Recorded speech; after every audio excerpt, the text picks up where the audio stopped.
what is the connection between the law of attraction and the law of karma? Can we say that the law of attraction is the law of karma? Because what does the law of attraction say? That you are what you attract. You will attract not that which you want, but that which you are. What does karma say? We are a product of our karma. And what types of karma do we have? We have types of karma that we are not aware of, probably will never know about. There is that which determines where we are in our life today, and then there is that which we accumulate on an ongoing basis, which is what we are doing every day. So in order for us to realize that I am what I attract, and what I attract is who I am, and there are parts of us that we are not aware of, right? There will be parts of us that we think we are aware of, right? And there will be parts of us that we probably won't even know that brought us to this juncture in our life, wanting for us to manifest a different type of reality, understanding that we are the very creators of our reality, which is the basis of whether it is the law of attraction, whether it is the law of karma. Both of them presuppose that we create our own reality. We are a product of our own script. But the good news is that this script is ongoing. We can literally change it. And exactly what happens when you realize, okay, so I am what I attract. So it might be what I don't know about me, which is leading to what I'm attracting. And similarly with karma, right?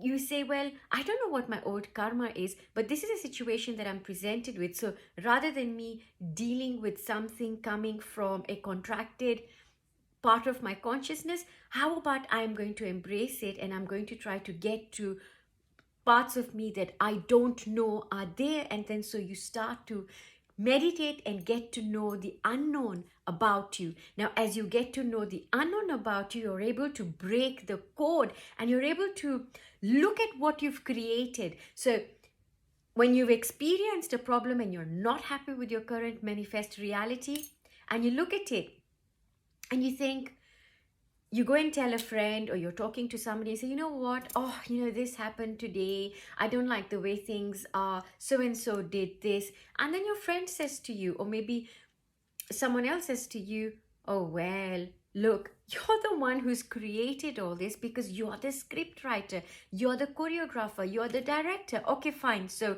not quite the shoulder you were looking for commiseration, which is why, if you've seen a previous post, that I almost always say that, yes, we want to talk about some of the things that we want to talk about, because we're looking for respite and comfort and care and validation to what we're looking for. But sometimes that very own shoulder can become a canker to us and our growth, right? So when somebody tells you that actually you're exactly where you are, because look at you were being really creative, you're the one who has created all of this. And that's when you think, right, I've created this. In which case, the good news is, since I am the one who has created this, I am the one who can go and undo this, or create another reality that I can really live with as being my creation. Because right now, no, I don't buy that this is my creation. Why don't I buy this is my creation? Because I don't quite like it, right? I can't believe that I would create something like this. Then when you realize, it was that part of me that I'm unaware of that created this, which is in karmic terms your sanchita karma. So karma that you're completely unaware of.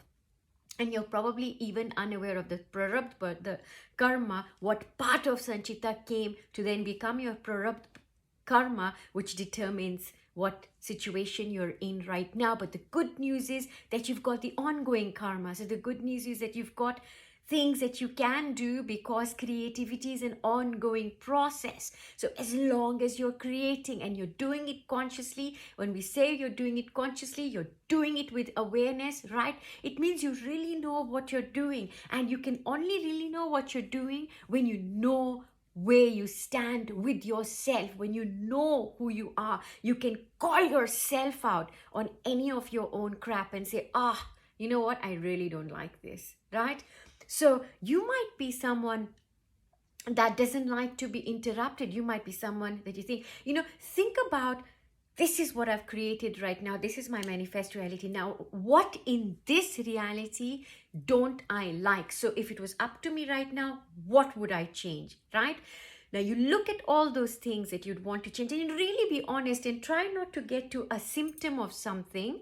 Try to get to those, try not to put a good spin on something so that you are not seeing exactly what your irritants are in your day-to-day life. Now, when you're able to see that, then you then try to trace the root of it, and then you'll see how you manage to create this, right? And then you'll find that you're able to change that. So you're able to use your prarabdha karma.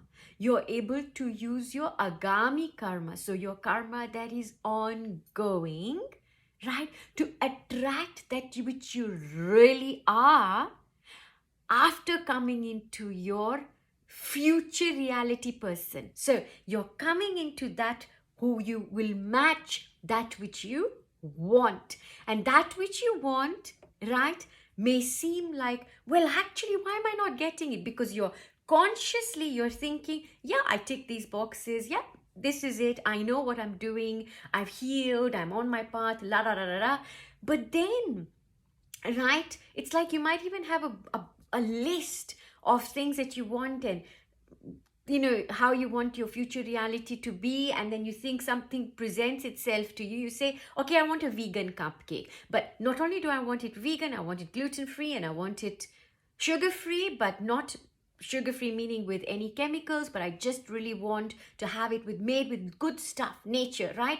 So everything comes, it ticks all the boxes, except when you open it, right, it doesn't quite have that taste, and you think, well, actually, but it ticks all the boxes, so whatever red flags come, it doesn't do anything until you come to a point where you're so frustrated, right, that you've been putting up with this dodgy cake for such a long time, right, and you think, well, what have I been doing? Then you go back to the drawing board and you realize, whoa, wait a minute, it's that which you were unconscious of that was still playing games. So that is what was keeping you still in that pattern, in that conditioning, right? Hope you're with me, guys. So essentially, law of attraction and karma are one and the same thing, right?